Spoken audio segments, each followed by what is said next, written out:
Ouais, mais je lui en veux pas. Je le comprends. Je le comprends. Il faut voir. Enfin, Bafi, il est venu travailler à nulle part ailleurs. C'était le dernier endroit où il fallait qu'il aille. Je ne sais pas s'il est fâché avec moi. Moi, je ne serais jamais fâché avec lui. Je n'ai pas envie de me fâcher avec Bafi.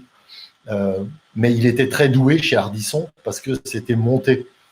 Il y avait du montage. Donc, quand il faisait des blagues, même si elles n'étaient pas aux bons endroits, le monteur les remontait. Et quand il s'est retrouvé à nulle part ailleurs, assis à côté de Gildas, il ne pouvait pas faire les vannes s'il les faisait en retard.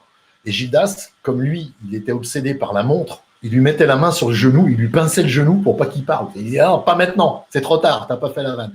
Et nous, on savait ça, et on a commencé à se foutre de lui, qui faisait toujours la même blague. Là, je peux pas, j'ai piscine.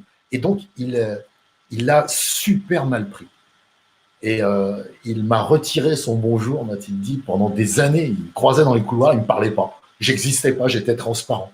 Et au début, je ne comprenais pas. Je me dis, pourquoi il fait ça? C'est méchant et tout. Et après, tu fais comme d'habitude, tu t'en fous, quoi. Voilà.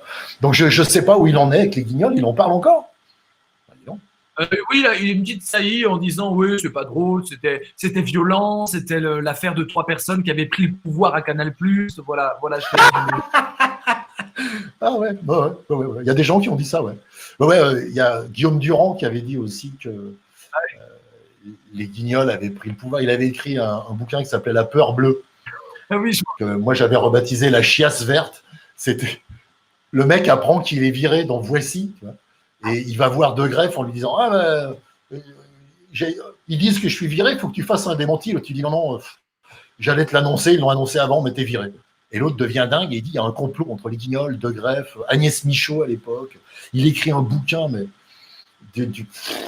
c'était ridiculissime. Mais voilà, ouais, il y a plein de gens qui ont fantasmé sur le pouvoir des Guignols. Les Guignols, c'est juste 3 crétins dans un bureau qui font à peu près ce qu'ils veulent, comme ils veulent, protégés par 2 patrons exceptionnels.